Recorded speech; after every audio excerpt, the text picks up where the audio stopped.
Hi everyone, Sat here, helping you go from daydreaming about development to being a Daydream developer. I've got some great news, but first of all, let me say thanks to the people who have left comments, likes, and just general positive encouragement. I really appreciate it. So I've got some great news. The great news is I've just released an open beta on Daydream VR. It's my first Daydream game, so to celebrate, I'm releasing this video on movement in VR. You can find the complete code as well as last tutorial's code just below. In the background you can see the game that I've made. It's called Colossal Quest. Like I said, it's also in open beta, which means it's not perfect, so I'd love your feedback. And of course, because it's not perfect and because it's an open beta, I've given it a huge discount. So grab it now because the price will go up when it's out of beta. If you like the game, then let me know. Leave a comment, leave a 5-star rating on Google Play. I'd really appreciate it. If it goes well, then I can keep on doing these video tutorials for free. And when you leave a comment, let me know you found out about the game through this video, and maybe I'll give you a shout out in the next tutorial. Alright, on to the tutorial. So in our last tutorial, we had the ability to pick up and drop a can, which worked quite well. The only issue was if the can fell out of our range of our controller, which it's not doing now. The irony. Anyway, if it did, we couldn't move around the table. We couldn't walk around and pick the can up, which is one way to pick up the can. So instead, we had a reset button, which was the app button. And that resets the can, and again we can do something. Obviously this is not a great game. You can't do much with this. You can't really solve puzzles, you know, pick up a can and put it somewhere, pick up the item and put it somewhere. So we have to add to this. So the next tutorial that we're going to do is on movement, and we're going to have the same style of movement that we have seen in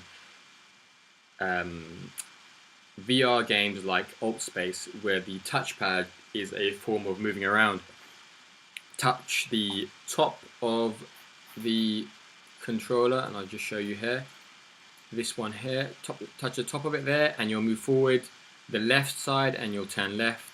The right, you'll turn right, and backwards, and you'll turn back. You'll move back, which means we also need to change our, or click, I should say. If you click any of these, then you'll turn or move in that direction. And since we're clicking, that means we have to change our grab mechanic. It can't also be click, because then we'll have a conflict in controls. Someone might be trying to move and they'll accidentally pick something up, or they might accidentally drop something when they're not trying to do that. So that's something that we need to think about too. So first of all, let's go to our controller grab code, which is here. What we want to do is we want to turn off this grab stuff for now, because we don't want the person to be able to click anywhere and grab. We want it to be in a specific pace. So since up is move forward and back is move back and left is turn left and right is turn right, we could use the center point of our controller as moving, as picking up and dropping, since they won't be using that for movement. So let's add here just a comment, add center button click. And so what we need to do to work out where they're touching or where they're clicking is to get the position of the click. So to do that, we can use, there's something built into the code, really handy, which is a GVR controller.touch position. The touch position has an X and Y coordinate depending on where they're touching on the actual circular touchpad, and that's what we're using. You know, if the touch is on the X is more to 0, that means it's the left side. If the X is more to 1, it's closer to the right hand side. The Y, if it's 0, it's closer to the top, and if it's 1, it's closer to the bottom of the touchpad. And using that, we can split the touchpad into 4 sectors. So let's do that. First of all, let's do the top and bottom. So that's moving forwards and moving backwards, right? So let's have top and bottom clicks. So that's going to be the center of the controller, but either the top or the bottom. So the X is going to have to be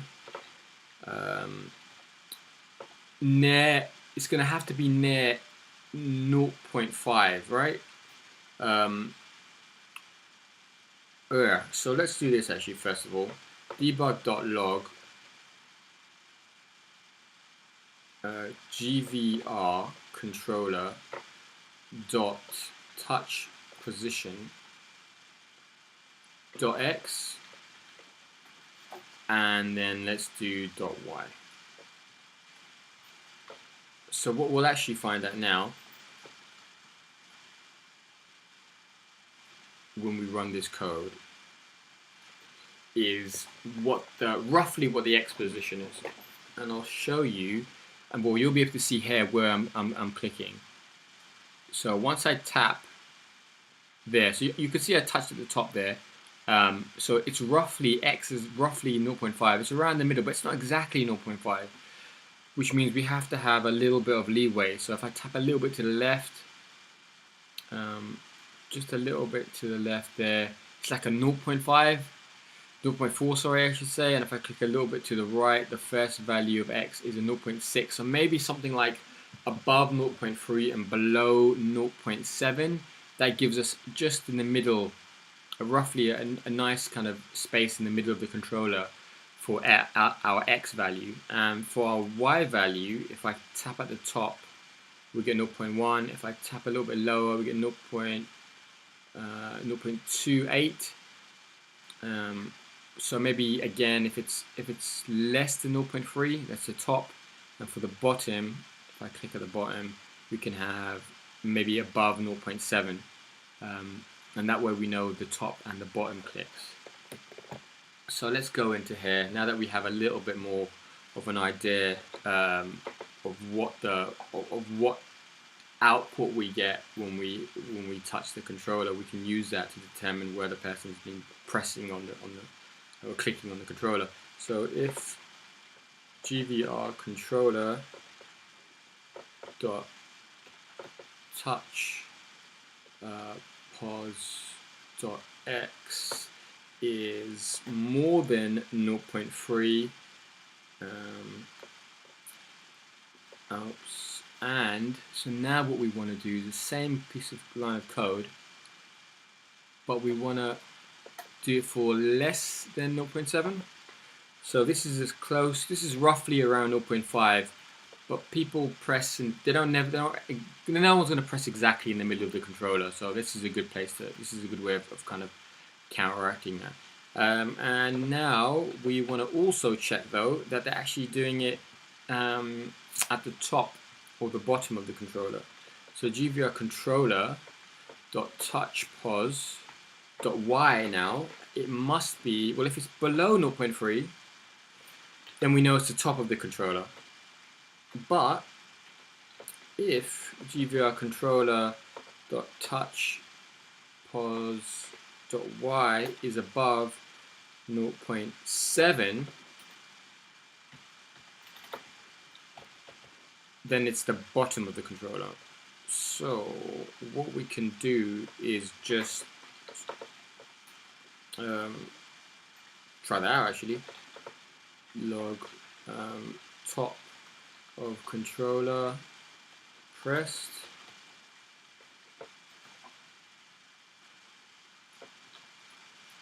and here we have the bottom of controller pressed. So let's test this out, and we should get these outputs only if we tap the top and bottom of the controller. The left and right and the middle shouldn't actually have any response. So let's try.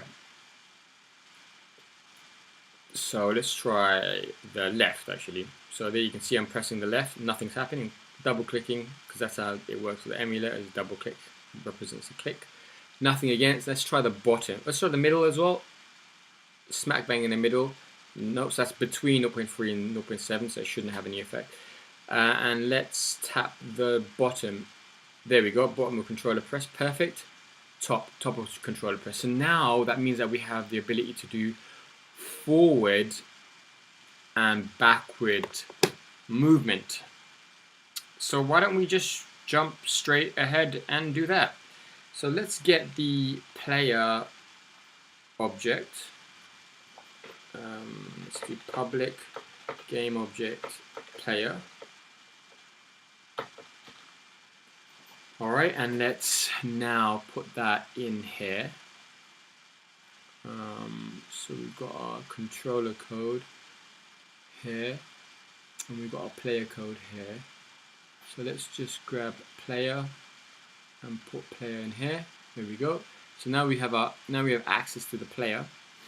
And what we really want to do is just move the player forward. Really as simple as that. Add a player forward to the transition of it, right? So player.transform.position is going to be, this is the bottom, this is the top of it, right? This is the top of the control. So this is forward is equal to plus player dot forward.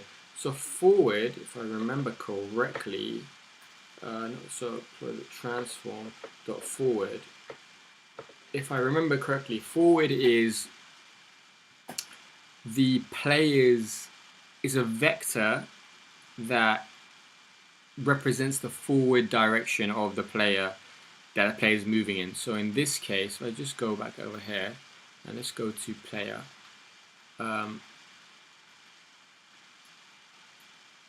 If we just had a normal forward vector free, that would always be going forwards in that direction. But what we want is a local one, a local direction. So that's why we're using a transfer forward, so that when we move around, it will actually be local rather than global. I won't go too much into that. If you would like a quick example of that, I can do that. But for now, let's just move on. So that's forward movement, and let's do going backwards. That'll just be the opposite. Instead of adding forward, it should be subtracting forward. Alright, so let's save that and let's give this a shot.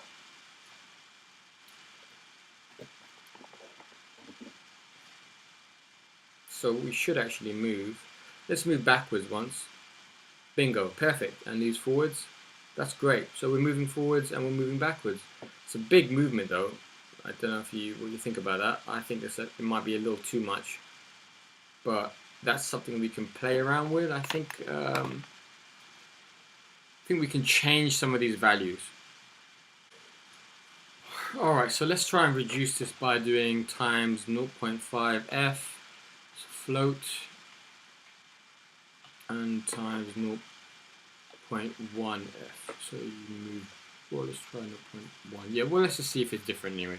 For now, I think they should probably be equal, moving forwards and backwards, so you don't end up having too many problems. But again, that's up to you when you're making your game. You can have whatever settings you like for movement. Let's try backwards. So backwards small, and then forwards is a lot more. In VR, actually, you shouldn't really have backward movement, and it can actually cause a bit of sickness, but as well as forward movement, but more so with backward movement. So maybe a smaller value going backwards does work, but I'd probably say have them equal, so have them both as 0.1. So I'm going to do that. I feel like I have more control over that. Okay, so we've got forward and backward movement working, which is great. And now let's do turning left and right. So again, we're going to have to break down the left and right movement. Well, that's actually not so bad. Now that we've done it for this, it's just the opposite, really. It's just instead of more than X, and it's going to be less. It's going to be more than Y. So let's try that. Let's go top and bottom clicks, and then here we can do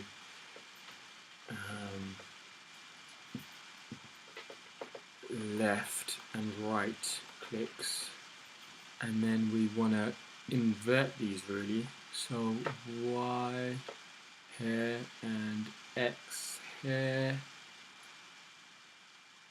Good, and then this is going to be an X, and what I'm going to do is do left here and right here, and I think that is left and right clicks done, but I'm going to remove this code because we don't want the player to actually move when they tap left and right. We could have that, but that's not really, I'd prefer to have it as they turn. So let's try tapping left and see if they actually, it prints out a left movement. Perfect. And right, I mean, how smooth was that? That worked. That worked great. Alright, so now we need to rotate. So to do rotate, there's actually a good function for that. So let's do player dot transform dot rotate, which just rotates us. What we want to do is rotate on the y-axis by 45 degrees. So the reason why I'm saying 45 degrees is I want the character to be able to turn to here and look this way, turn again and look this way, and turn again and look this way, turn this way and this way and this way and this way, and that will always come back. No matter how much they click it, this left or right, they'll always come back to that center point, which gives a little bit more control. So minus 45 should turn left, and positive 45 should turn right. Okay, let's give this a shot now. So we should be able to move around this table now. Oh, fingers crossed. Oh, I'm turning, which is great. Now, will I move forwards? Yes, I am moving forwards. Pretty slow, actually. So maybe I want to change that, but it's not bad. I do have that extra. I do have control over it, which is good. So it works, and I can move backwards. Can I turn right? I haven't died there yet. Let's go back to where I began. Yes, I can turn back, which is good. I mean, the subtle movement isn't so bad, but I think it depends on your game, really. Maybe that's a little too low, and we can increase that to a little higher, maybe 0.2, just twice as far. Right, so that's basically movement working. The only thing is now is we've lost the ability to grab because we've taken that code out. So that's not great, but we can bring that back because the code's done. We just need to get the center code. So the center code is going to be the kind of, well, center code is going to be this code first of all, because we need the center point of the X, which is great. So let's take this. Let's take that now and put that here. And then what we need is the Y values to be less than 0.7 and more than 0.3. That way, what we've actually got is a situation where it doesn't clash with if they're moving up and down, and it's just the center of the controller. So let's try that now. Let's just do less than 0.7, and I think we've basically got this to work now, as long as I take this and I put it in here. Fingers crossed this works. So let's take a look. Let's take a look. And we don't need to worry about the trigger stuff because we did it in the last tutorial. That should all work, and it's still the click part of it. It might not have worked as well if we change it to a different button, like the app button, for example. But it should work just as well, except now it's only the center of the button. So let's click here and let's see if I click the center. I won't move. I shouldn't move. So the collision was on there. And let's click the center, and I've picked it up. And if I click the center again, so two things that are important to note. I clicked the center to pick it up, and I clicked it to drop. And I also did not move because that is separate to the movement buttons. I didn't press up or down. So let's move back once. That's great. Move forward once as well. Turn left, turn right, and I'm not trying to grab either. So actually, if I have if I collide with this like I'm doing now, but I don't click the center button, if I turn, technically I shouldn't pick that up. So let's see. Perfect, I didn't pick it up. So let's try now, let's move back to it and let's pick it up. Right, and now because our picking up button is separate to a movement one, I should actually be able to pick this up. I should be able to, now that I've picked it up, I should be able to move around while holding this. So let's see. I'm turning, which is good, and I'm not dropping it, and I can move forwards, and I can move around, and I can move backwards, and I can drop it as well. And that right there is it's exactly what I wanted. I wanted to be able to pick things up and move it around. And I think if I remember correctly, the restart set button is still in play. So I can press that and I can reset it over there. Now, I think this is a great place to stop this tutorial.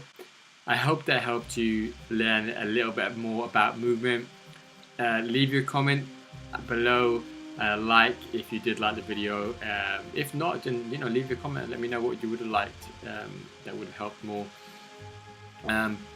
Yeah, I hope this helps you go from daydreaming about development to being a Daydream developer. Good luck and take care.